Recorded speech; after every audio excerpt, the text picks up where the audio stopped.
তোমার সন্দেহ আমি দূর করে দিতাছি। বন্ধে পড়ালেখার যে কি কদর তা আমি বুঝি। মাগার চোখ বন্ধ করা পারবা না। দেখো দেখো যন্ত্রটা দেখো। আমার স্বপ্ন তো তুই পুরা করবি বল। ভাই লোক, আমরা আসলে ছোটবেলায় বাংলা সিনেমার ভিলেনদেরকে খারাপ মানুষই মনে করতাম, কিংবা তারা শুধু ভিলেন চরিত্রে সবচেয়ে ভালো অভিনয় করে এমনটা মনে করতাম। কিন্তু আপনারা হয়তো অনেকে জানেন না যে ভালো চরিত্রের অভিনয়ের জন্য তারা ছিলেন আনবিলিভেবল, অসাধারণ, চমৎকার অভিনেতা। তবে তারা খুব কমই সিনেমাতে ভালো চরিত্রে অভিনয় করেছেন, কিন্তু যেই সিনেমাতে তারা ভালো চরিত্রে অভিনয় করেছেন সেই সিনেমায় বাকি অভিনেতারাও তাদের ভালো অভিনয়ের কাছে হার মেনে গেছে। ভাই লোক, আজকে আমরা বাংলা সিনেমার টপ লেভেলের কিছু ভিলেনদের ভালো চরিত্রে অভিনয় করা সিনেমা নিয়ে আলোচনা করব, যেগুলো দেখলে আপনি জাস্ট অবাক হয়ে বলবেন তাদের আরো অনেক সিনেমাতেই ভালো চরিত্রে অভিনয় করার প্রয়োজন ছিল। তো কি অবস্থা, আমি সজীব, আর আপনারা দেখছেন সজীবের ডাইরেক্ট পয়েন্ট। আর আজকের পয়েন্ট হলো villain in good character. Number 5, sir Ahmed Sharif, cinema রাজকুমার।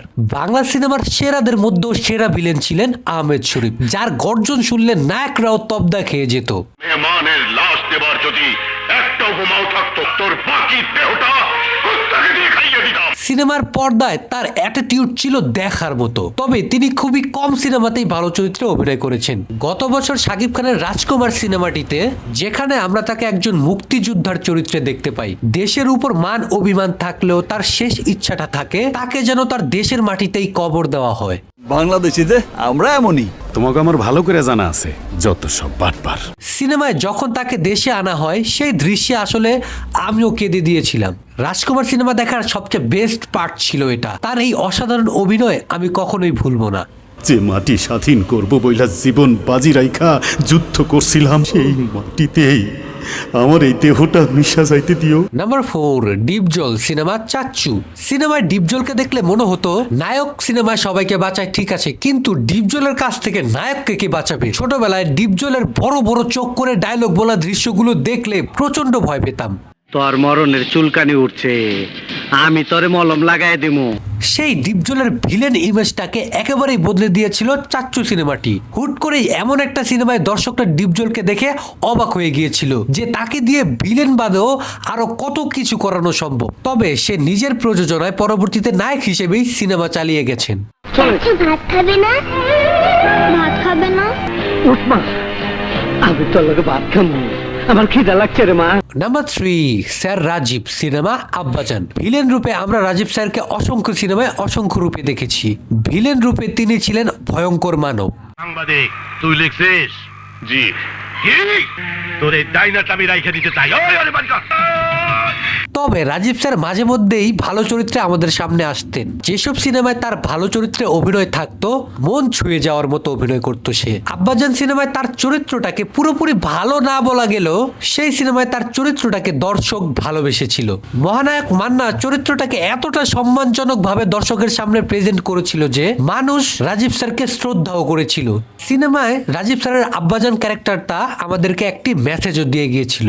অর্থ সম্পদের জন্যই তোর আমার দূরত্ব অনেক বেড়ে গিয়েছিল। এমন এক সমাজে যাচ্ছি, এখানে কোনো লোভ নাই, লালসা নাই। নাম্বার 2, মিশা সওদাগর, সিনেমা বরবাদ। বাংলা সিনেমার সবচেয়ে বেশি ভিলেন চরিত্রে অভিনয় করা অভিনেতার নাম হচ্ছে মিশা সওদাগর, যে কিনা ভালো চরিত্রে অভিনয় করেছে খুবই অল্প। নাম আমার খন্দকার, যে চাই বিপক্ষে আমার হয় তার জীবন অন্ধকার। তবে মিশা কিন্তু ভালো চরিত্রে অসাধারণ পারফরমেন্স করতে পারে। তাকে ভালো চরিত্রে দেখতে ভালোই লাগে। তাকে আমরা বরবাদ সিনেমায় এই প্রথম শাকিব খানের বাবার চরিত্রে দেখতে পাই। এই চরিত্রটাকে একটা ভালো চরিত্রে বলা যাবে না, তবে সন্তানের জন্য একটা বাবা কতটা খারাপ হতে পারে, কি কি করতে পারে, তা আমরা বরবাদ সিনেমায় মিশার এই চরিত্রের মাধ্যমে দেখতে পাই, এবং এর ফলও কতটা ভয়ঙ্কর হতে পারে সেটাও তিনি আমাদেরকে দেখিয়েছিলেন। সন্তানের প্রতি বাবার এই ফেয়ারলেস ভালোবাসাটা আমার কাছে ভালো লেগেছিল। এই সিনেমায় মিশার অভিনয় ছিল তার সকল সিনেমার চেয়ে আলাদা। ছেলে আমরা পৃথিবীর সমস্ত জায়গায় হাত দিলেও এই একটি জায়গায় হাত দেওয়া যাবে না। আমি আদিম মির্জা, আরিয়ান মির্জার কিচ্ছু হবে না। Number 1, sir Humayun Faridi, cinema অনেক দিনের আশা। হুমায়ুন ফরিদি স্যারকে আসলে ডাইরেক্ট ভিলেনও বলা যাবে না। সে ছিলেন পুরোদস্তুর একজন অভিনয়ের বিদ্যাসাগর। শুধুমাত্র উঁচা লম্বা মোটা তাজা হওয়া ছাড়াও যে একজন ভিলেন শুধুমাত্র অভিনয়ের মাধ্যমে ভয়ঙ্কর রূপে এসে দর্শকদের চমকে দিতে পারে, সেটা শুধুমাত্র আমাদেরকে হুমায়ুন ফরিদি স্যারই দেখিয়েছেন। তুমি কলকি মারো সিলকি, কলকির কি যে মজা, না পায়ে গাজার কলকি রাজ্য ছাড়ে রাধা। তবে ভালো চরিত্রও তিনি ছিলেন সমানে সমান। আপনি যদি উনার অনেক দিনের আশা সিনেমাটা দেখেন, সেই সিনেমায় তিনি অমিত হাসানের বাবার চরিত্র অভিনয় করেছেন। সিনেমায় কোর্টের ভিতরে একটা দৃশ্য রয়েছে, আপনারা সেখানে তার অভিনয় দেখলে জাস্ট কেঁদে ফেলবেন। একেবারে রিয়েলিস্টিক ইমোশনাল অ্যাক্টিং কাকে বলে তা আপনারা এই সিনেমায় তার অভিনয় দেখলে বুঝতে পারবেন। He is just unbeatable. তারে মানুষ করার জন্য না খায়া পেটে পাথর বান, তার জন্য গরুর দুধ বেচছে, ওই জমি আমার ধোকা দিয়ে লেখা দিচ্ছে। আমি মূর্খ মানুষ, সরল বিশ্বাসী টিপস হইতেছিল।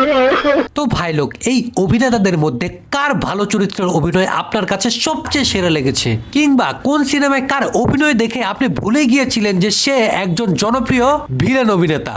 অবশ্যই আপনার গুরুত্বপূর্ণ মতামত আমার কমেন্টে জানাবেন। তো দেখা হচ্ছে পরবর্তী ভিডিওতে, ততক্ষণ দেখতে থাকুন সজীবের ডাইরেক্ট পয়েন্ট।